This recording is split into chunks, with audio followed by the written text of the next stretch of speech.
سائنسدان اس بات پہ تو پہنچ گئے کہ یہ باڈی کس طرح بنی، لیکن وہ اس بات پہ آج بھی پریشان ہیں کہ یہ ہومو تو بن گیا، یعنی یہ باڈی، یہ حیوانی شیپ جو تھی یہ تو بن گئی، لیکن ہومو جو ہے وہ ہومو سیپین سیپین کیسے ہو گیا؟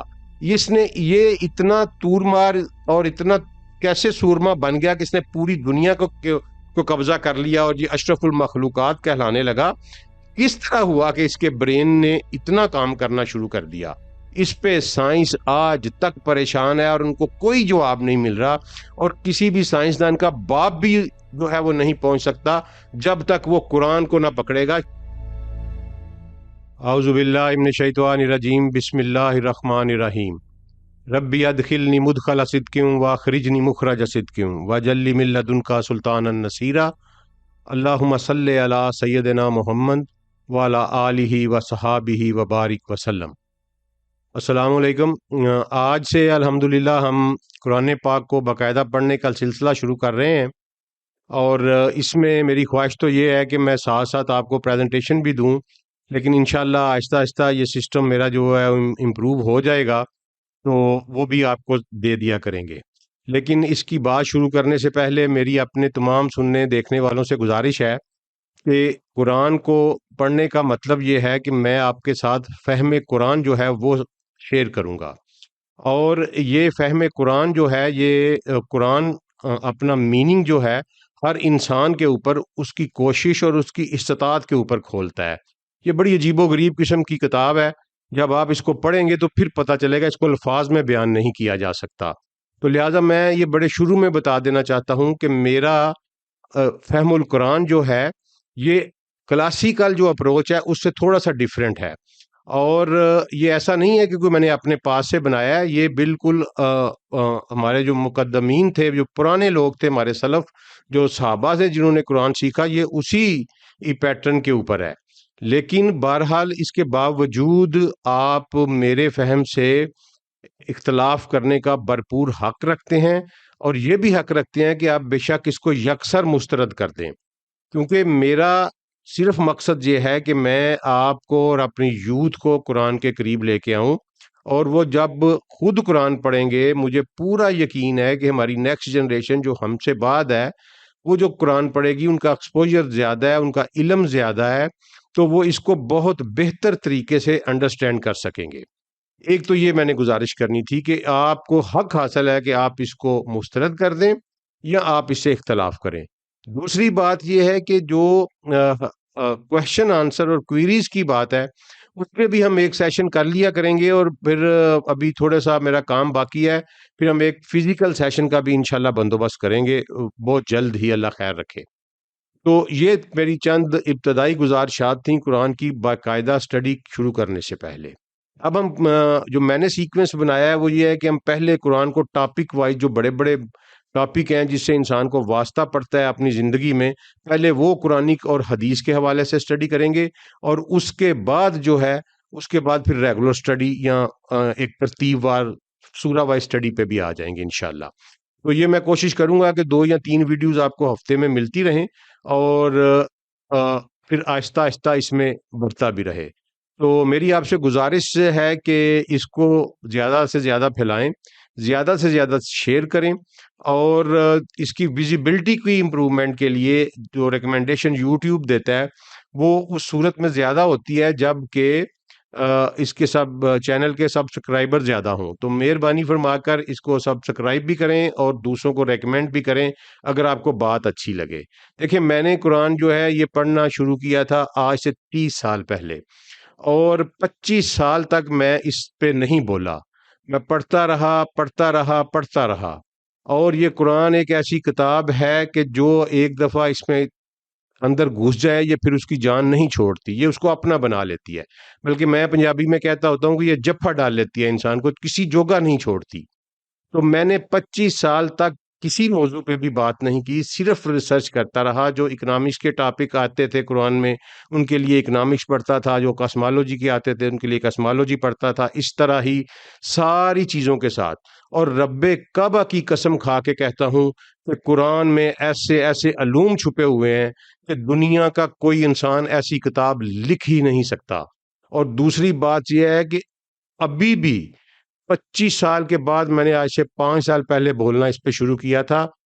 ابھی بھی میرا کوئی دعویٰ نہیں کہ میں قرآن کا عالم بن گیا ہوں، اور دنیا کا کوئی انسان یہ دعویٰ نہیں کر سکتا سوائے محمد رسول اللہ صلی اللہ علیہ وآلہ وسلم کے کہ وہ قرآن کو پوری طرح سمجھتا ہے.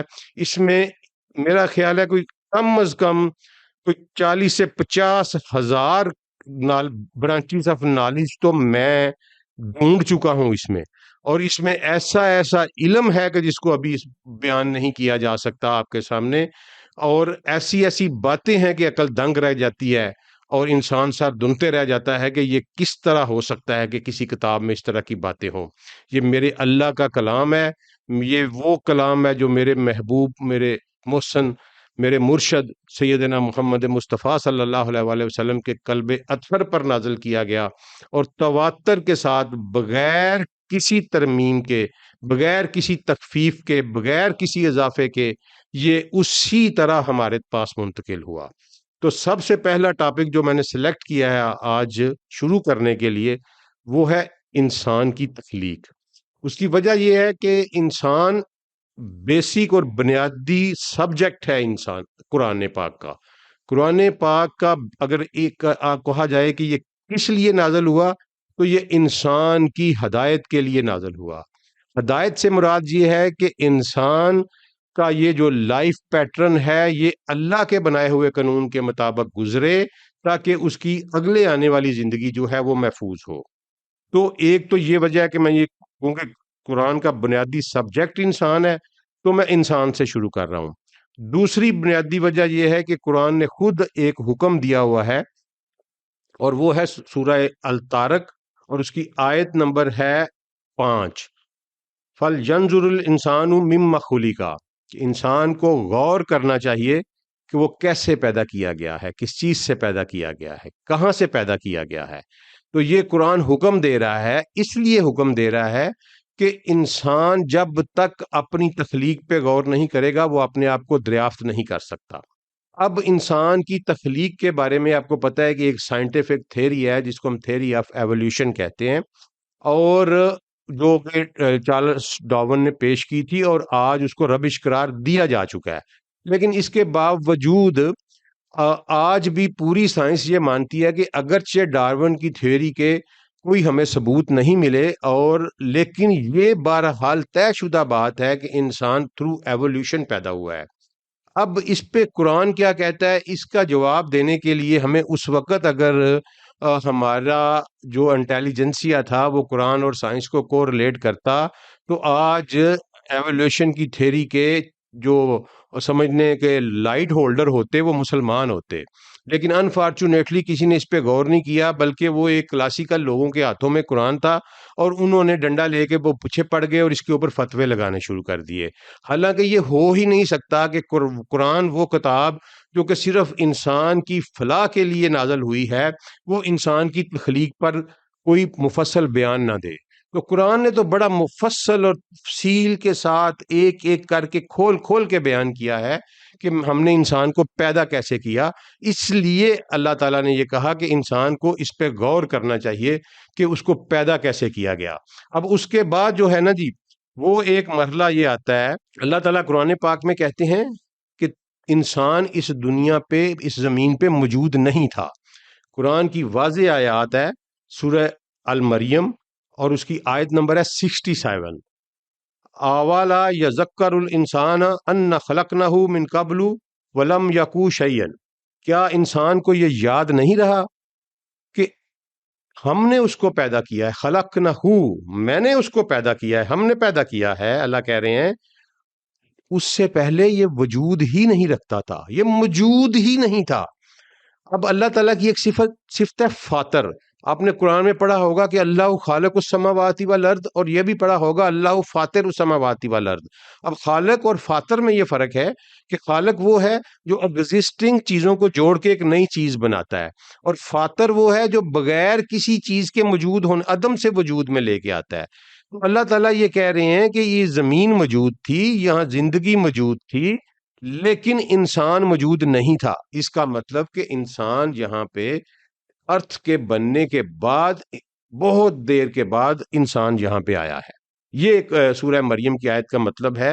کہ انسان کو یہ یاد نہیں ہے کہ ہم نے اس کو تخلیق کیا ہے، اور اس سے پہلے وہ کچھ بھی نہیں تھا، وہ تھا ہی نہیں، ولم یکو شیئن، وہ کوئی چیز تھا ہی نہیں، نتھنگ، کچھ بھی نہیں تھا انسان کے بارے میں، اللہ نے اس کو پیدا کیا۔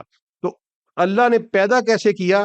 وہ اللہ نے سورہ نو میں، سورہ نو کی آیت نمبر ہے 14، وَقَدْ خَلَقَكُمْ أَطْوَارًا، یہاں بڑا خوبصورت لفظ قرآن پاک نے یوز کیا۔ میں آپ کو بڑی ترتیب کے ساتھ لے کے جاؤں گا جس جس مرحلے سے قرآن نے بتایا کہ میں نے انسان کو تخلیق کیا، اور ساتھ ساتھ میں قرآن آیات کے ریفرنس اور نمبر بھی آپ کو نوٹ کرواؤں گا۔ وَقَدْ خَلَقَكُمْ أَطْوَارًا، یہ سورہ نو کی آیت نمبر 14 ہے، جس میں اتوار کا لفظ اللہ تعالیٰ نے یوز کیا ہے۔ اتوار کا ایگزیکٹ میننگ یہ ہے کہ ڈفرینٹ فیزز میں سے، ڈفرینٹ سٹیجز میں سے گزار کر پیدا کیا، ایک دم سے انسان نہیں بن گیا، بلکہ آہستہ آہستہ آہستہ۔ اتوار کا مطلب ہے کہ پہلے ایک فیز مکمل ہوئی، پھر دو فیز مکمل، پھر تیسری، پھر چوتھی، اور اسی طرح اس کو اتوار کہتے ہیں۔ طور اس کا جو ہے وہ سنگولر ہے، اس کا مطلب ہے سٹیج یا فیز۔ تو اللہ تعالیٰ واضح طور پہ کہہ رہے ہیں وَقَدْ خَلَقَكُمْ أَطْوَارًا، کہ ہم نے تمہیں ڈفرینٹ اتوار میں پیدا کیا ہے، ڈفرینٹ فیزز میں پیدا کیا ہے۔ اچھا، اب یہ فیزز شروع کہاں سے ہوتی ہیں؟ اس کا آغاز جو ہے وہ بڑا حیران کن ہے، اور یقیناً آپ کو حیران کر دے گا، اور میرا خیال ہے کہ بہت کم لوگوں نے یہ سنا ہوگا کہ قرآن اس کے بارے میں، آغاز کے بارے میں کیا کہتا ہے۔ اسی سورہ نو کی آیت نمبر 17 میں قرآن کہتا ہے وَاللَّهُ أَنبَتَكُم مِّنَ الْأَرْضِ نَبَاتًا، میں نے تمہیں زمین سے اگایا ہے جس طرح اگایا جاتا ہے۔ ذرا غور کیجئے، وَاللَّهُ أَنبَتَكُم، میں نے تمہیں زمین سے اگایا ہے، اللہ نے تمہیں زمین سے اگایا ہے، من الارض نباتن، جس طرح اگایا جاتا ہے، جس طرح نباتات جو ہے، نباتن کا لفظ یوز کیا، آپ سمجھ جائیں گے کہ جس طرح نباتات کو اگایا جاتا ہے، اس طرح میں نے تمہیں زمین سے اگایا ہے۔ اس لیے جو ہماری کلاسیکل تھیری ہے، جو ہمارے کلاسیکل سے مراد یہ ہے کہ اردو کے مفسرین جو ہیں، اور اردو کے جو ہمارے علماء اکرام جنہوں نے ٹرانسلیشنز کی، انہوں نے بالکل یہ ایک عقیدہ سا بنایا کہ انسان کو آسمان سے جو ہے نا اسی طرح بھیجا گیا یا پھینکا گیا۔ بالکل قطعی طور پر نہیں ہے، یہ بالکل قرآن یہ کہہ رہا ہے کہ وَاللَّهُ أَنبَتَكُم مِّنَ الْأَرْضِ نَبَاتًا، ہم نے تمہیں زمین سے اگایا ہے، یعنی اس کا مطلب ہے کہ انسان اسی زمین پہ بنا ہے۔ اب لاکھوں کروڑوں ڈالر خرچ کرنے کے بعد، ایولیوشن پہ بہت بڑا کام کرنے کے بعد، اگرچہ سائنسدان اس بات پہ تو پہنچ گئے کہ یہ باڈی کس طرح بنی، لیکن وہ اس بات پہ آج بھی پریشان ہیں کہ یہ ہومو تو بن گیا، یعنی یہ باڈی، یہ حیوانی شیپ جو تھی یہ تو بن گئی، لیکن ہومو جو ہے وہ ہومو سیپین، سیپین کیسے ہو گیا؟ اس نے یہ اتنا تور مار اور اتنا کیسے سورما بن گیا کہ اس نے پوری دنیا کو قبضہ کر لیا، اور یہ اشرف المخلوقات کہلانے لگا؟ کس طرح ہوا کہ اس کے برین نے اتنا کام کرنا شروع کر دیا؟ اس پہ سائنس آج تک پریشان ہے، اور ان کو کوئی جواب نہیں مل رہا، اور کسی بھی سائنسدان کا باپ بھی جو ہے وہ نہیں پہنچ سکتا جب تک وہ قرآن کو نہ پکڑے گا، کیونکہ اس کا جواب صرف خالق کے پاس ہے، اور اس کا جواب، وہ خالق کی کتاب آج دنیا میں جو ہے وہ صرف قرآن ہے، اور قرآن کے پاس یہ جواب ہے کہ یہ جو ہومو تھا یہ سیپین، سیپین کیسے ہوا؟ تو اس کا جواب انشاءاللہ میں آپ کو دوں گا، میرے ساتھ آپ رہیے گا، چلتے جائیے گا سٹیپ بائی سٹیپ۔ تو یہاں اللہ کہہ رہا ہے کہ میں نے تمہیں زمین سے نباتات کی طرح اگایا ہے۔ اب کیسے ہوا؟ ایک سیڈ پیدا ہوا انسان کا زمین سے، کس طرح پیدا ہوا؟ اللہ تعالیٰ اس کو قرآن میں خود ہی بیان کر رہے ہیں کہ وہ میں نے کیسے پیدا کیا۔ سورہ السجدہ کی آیت نمبر 7 ہے کہ الذی احسن کل شیء خلقہ فبدا خلق الانسان من طین، وہی اللہ ہے جس نے جو چیز بھی بنائی کیا خوبصورت بنائی۔ واہ، سبحان اللہ، الذی احسن کل شیء خلقہ، اس نے جو بھی تخلیق کیا خوبصورت تخلیق کیا۔ وبدا خلق الانسان من طین، اور انسان کی تخلیق کی ابتدا کی مٹی سے۔ اب یہاں دیکھیے بدا کا لفظ یوز ہوا ہے، بدا کا لفظ ہے آغاز کرنا، ابتدا کرنا، تو پہل کرنا، پہل، بدا ابتدا سے نکلا ہوا ہے۔ تو یہاں اللہ کہہ رہے ہیں بدا خلق الانسان من طین، میں نے انسان کی تخلیق کی ابتدا مٹی سے کی. ٹھیک ہے جی. تو سمپل مٹی سے نہیں کی. اللہ آگے بتاتا ہے کہ یہ کس طرح سے یہ پروسیس ہوا, اور اس سے اگلی فیز جو ہے وہ سورہ المومنون اس کی آیت نمبر 12 ہے. وَلَقَدْ خَلَقْنَا الْإِنسَانَ مِنْ سُلَالَةٍ مِنْ طِينٍ. بے شک ہم نے انسان کو تخلیق کیا ہے من سلالتن, سلالہ سے, من طین, جو کہ مٹی سے لیا گیا تھا. اب سلالہ کیا ہوتا ہے؟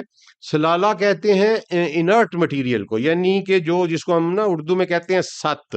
ست سے مراد یہ ہوتی ہے, مثلا ہم چونکہ میں ایگریکلچر کا اسٹوڈنٹ رہا ہوں, تو ہم سوائل سائنس کی لیبارٹریز میں جب ایکسپیریمنٹس کرتے ہوتے تو ہمیں ایکسپیریمنٹ دیا جاتا تھا کہ ایک مٹی کی ایک مٹھی بھر مٹی دے دی جاتی تھی, اور کہا جاتا تھا کہ اس میں سے کلے ایکسٹریکٹ کریں, سینڈ ایکسٹریکٹ کریں, اور گریول ایکسٹینڈ کریں. تو وہ جو ہم کلے ایکسٹریکٹ کرتے تھے نا, اس کو سلالہ کہتے ہیں. یعنی ایک mixture of different compounds, different element ہے, اس میں سے آپ نے اپنے ڈیزائریبل جو ایلیمنٹس ہیں یا کمپاؤنڈز ہیں وہ ایکسٹریکٹ کرنے ہیں, اس کو سلالہ کہتے ہیں. یہ بڑا ٹیکنیکل اور سائنٹیفک سا لفظ ہے. تو اس کو ترجمے میں تو انہوں نے کہہ دیا جی چنی ہوئی مٹی سے. بالکل غلط ترجمہ ہے اس کا. سلالہ کہتے ہیں ست کو, یعنی ایسنس آف دا مٹیریل, جو آپ کا ڈیزائریبل مٹیریل ہوتا ہے ایک مکسچر سے جو آپ ایکسٹریکٹ کرتے ہیں. ایکسٹریکشن جو ہے آپ کی, ایکسٹریکشن آف ایسنس مٹیریل جو ہے وہ آپ کو, اس کو سلالہ کہتے ہیں. تو اللہ تعالیٰ نے کیا کیا, ایک مٹی لی, اس میں ڈفرینٹ ایلیمنٹس, ڈفرینٹ کمپاؤنڈس تھے, لیکن جن کمپاؤنڈس کے ساتھ اس نے زندگی کو پیدا کرنا تھا, ان کو اس سب سے پہلے مرحلے میں اس مٹی کو زمین سے, اس اپنے ڈیزائرڈ مٹیریل کو مٹی سے علیحدہ کر کے ایک علیحدہ چیز بنائی جس کو سلالہ کہا جاتا ہے. تو یہاں واضح طور پر سورہ مومنون آیت نمبر 12 میں اللہ کہہ رہے ہیں کہ ہم نے تمہیں سلالہ سے بنایا, اور الفاظ بھی اسی طرح ہیں, من سلالۃ من طین, یعنی میں نے تمہیں سلالہ سے بنایا. سلالہ کہاں سے لیا گیا تھا؟ من طین, وہ مٹی سے بنایا گیا تھا سلالہ. اور اس کے بعد کیا, جب وہ سلالہ آیا تو اس کے بعد اللہ تعالیٰ کا ایک واضح قانون موجود ہے, جس کو اللہ نے فرمایا قرآن پاک میں, وَجَعَلْنَا مِنَ الْمَاءِ كُلَّ شَيْءٍ حَيٍّ, کہ ہم نے تمام حیات کو پانی سے پیدا کیا ہے. اب چونکہ یہاں پر حیات پیدا کرنی تھی, مٹی میں سے سلالہ بنا لیا گیا, اور سلالہ کو جب پانی کے ساتھ مکس کیا گیا تو وہ ایک گارا سا بن گیا. آپ بھی جب دیکھیں کہ کلے کو جب آپ مکس کرتے ہیں پانی کے ساتھ تو ایک گارا بنتا ہے لیسدار قسم کا. ایگزیکٹ یہی الفاظ قرآن پاک نے استعمال کیے, اور یہ ہے سورہ الصفات اور آیت نمبر ہے 11, اِنَّا خَلَقْنَكُم مِّن طِینٍ لَازَب. اب یہاں قرآن نے لازب کا لفظ استعمال کیا. لازب کا مطلب ہے لیسدار, لازب لیسدار. اِنَّا خَلَقْنَهُم, ہم نے ان کو تخلیق کیا, من طینی, مٹی سے, لازب جو کہ لیس دار تھی. یعنی وہ جو سلالہ لیا گیا, اس سلالہ میں پانی کو مکس کیا گیا, اور جب وہ پانی مکس ہوا اس کے ساتھ تو ایک لیس دار مادہ جو ہے نا وہ پیدا ہوا. اور اس کے بعد پھر کیا ہوا, آگے دیکھیے قرآن اگلی فیز کیا بنا رہا ہے, کہ جب یہ لیس دار مادہ پیدا ہو گیا تو اس کے بعد یہ خشک ہوا آہستہ آہستہ. وقت گزرنے کے ساتھ ساتھ یہ زمین کی اور سورج کی گرمی سے یہ خشک ہوا, اور خشک ہونے کے بعد ایک آج بھی آپ دیکھتے ہیں کہ آپ ایک گارا سا بنا کے چھوڑ دیں تو جب وہ خشک ہوتا ہے تو اس کے اوپر ایک پپڑی سی کریک طے جم جاتی ہے, کھنکنے والی, ایک کرسٹل کی طرح کی, ایک شیشہ ایسے لگتا ہے جیسے کوئی شیشہ سا ہو, ایک کرسٹل کی طے بن جاتی ہے. تو ایگزیکٹ وہی اللہ کہہ رہا ہے, وَلَقَدْ خَلَق, یہ ہے سورہ الحجر ہے, اور اس کی آیت نمبر ہے 26. وَلَقَدْ خَلَقْنَا الْإِنسَانَ مِنْ صَلْصَالٍ مِنْ حَمَائٍ مَسْنُونٍ. اب یہی پھر وہی بات وہی اللہ کر رہا ہے کہ ہم نے انسان کو تخلیق کیا من صلصال. اب صلصال سے کیسے, صلصال کیسے بنا؟ مٹی لی گئی, مٹی سے سلالہ لیا گیا, سلالہ کو لازب کیا گیا, اور لازب جب خشک ہوا تو وہ صلصال بن گیا, وہ کرسٹل کی طرح ایک پپڑی سی اس کے اوپر جم گئی تو وہ سلسال بن گیا. وہ اللہ نے کیا ہوا سلسال من ہما ان مسنون. اور وہ سلسال کہاں سے بنا تھا؟ وہ کالے گارے سے بنا تھا. کالے گارے، وہ کلے کے گارا جو ہوتا ہے نا وہ کالا سا ہو جائے، اب بہت دیر پڑا رہے فرمنٹائز ہو جائے. آج بھی ہم جو دیہاتوں کے رہنے والے ہیں وہ میری بات کو سمجھیں گے. آج بھی آپ جو دیہاتوں میں پرانے چھپڑ ہوتے تھے نا، ہم نے اپنی دادی کو دیکھا ہوا ہے، پرانے چھپڑ ہوتے تھے تو اس میں سے نا نیچے سے کلے نکال کے لائی جاتی تھی، اور وہ میں نے خود دیکھا ہوا ہے، وہ گریش ڈارک کلر کی ہوتی تھی، اور اس کے ساتھ نا جو کچے فرش ہوتے تھے دیہاتوں میں اس کو پوچا آپ کہتے ہوتے تھے، اس کے اوپر پوچا لگایا جاتا تھا، وہ بالکل ایسے چمکتا رہتا تھا جتنی دیر تک وہ اس کی برقرار رہتی تھی اوپر والی سطح. تو وہ آہستہ آہستہ پھر پہنچ چلنے سے خراب ہو جاتی تھی، پھر اگلے ہفتے لا آگے. تو وہ جو گارا ہے وہ لیس دار سا گارا چھپڑ کی تہہ سے نکالا جاتا تھا، کالا سا گارا جس کو ہمائن مسنون عربی میں کہتے ہیں. تو اللہ وہی کہہ رہا ہے کہ ہاں بے شک یقیناً ہم نے انسان کو تخلیق کیا ہے سلسال سے، جو کہ ہمائن مسنون کالے گارے کے اوپر سلسال بنا. تو وہاں سے لائف کا پہلا سیل پیدا ہوا، سنگل لیونگ سیل پیدا ہوا. اور یہ اللہ کی قدرت تھی کہ اللہ نے اس کو قرآن پاک میں کہا بھی ہے کہ میری یہ قدرت ہے کہ میں مردوں سے زندگی کو نکالتا ہوں اور زندگی سے مردے پیدا کرتا ہوں. تو یہ اللہ نے یہ زمین سے اگانا یہ ہے کہ جب یہ سلسال بن گیا، اور جو سلسال کالے گارے سے بنا تھا، ہمارا ان مسنون سے بنا تھا، تو اس سے جو ہے نا اس سے اسی طرح کی ایک آیت جو ہے سورہ ہجر کی اگلی 28 بھی ہے کہ وَإِذْ قَالَ رَبُّكَ لِلْمَلَائِكَةِ إِنِّي خَالِقٌ بَشَرًا مِّن صَلْصَالٍ مِّن حَمَائٍ مَّسْنُونٍ. اور یاد کیجئے نبی محترم صلی اللہ علیہ وآلہ وسلم وہ وقت جب کہ آپ کے رب نے فرشتوں سے فرمایا کہ میں ایک بشر بنا رہا ہوں سلسال سے، یعنی کھنکتے ہوئے گارے، کھنکتی ہوئی ٹھیکری جیسی چیز سے، جو کہ من ہمائن مسنون، جو کہ کالے گارے سے بنایا گیا ہے. اب یہاں یہ یاد رکھیے گا اللہ نے یہ نہیں کہا میں آدم بنا رہا ہوں، بشر کی بات کی ہے. وَإِذْ قَالَ رَبُّكَ لِلْمَلَائِكَةِ إِنِّي خَالِقٌ بَشَرًا مِّن صَلْصَالٍ مِّن حَمَائٍ مَّسْنُونٍ. اللہ نے کہا کہ میں نے فرشتوں میں بشر بنا رہا ہوں. اب یہاں بشر کی بات ہو رہی ہے. تو آج کی اس ایپیسوڈ میں اتنا ہی کہ ہم پہنچے ہیں کہ اللہ نے ہمائن مسنون سے، کالے گارے سے سلسال پیدا کیا. اور اس کو میں ریکیپ کر دیتا ہوں کہ سب سے پہلے اللہ نے کہا میں نے تمہیں زمین سے اگایا.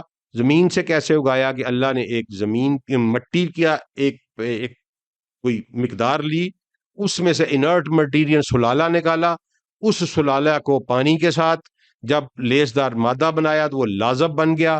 لازب جب خشک ہو گیا تو اس کے اوپر جب وہ سوکھ گیا تو اس کے اوپر پیپڑی سی تہ جم گئی جس کو سلسال کہا گیا.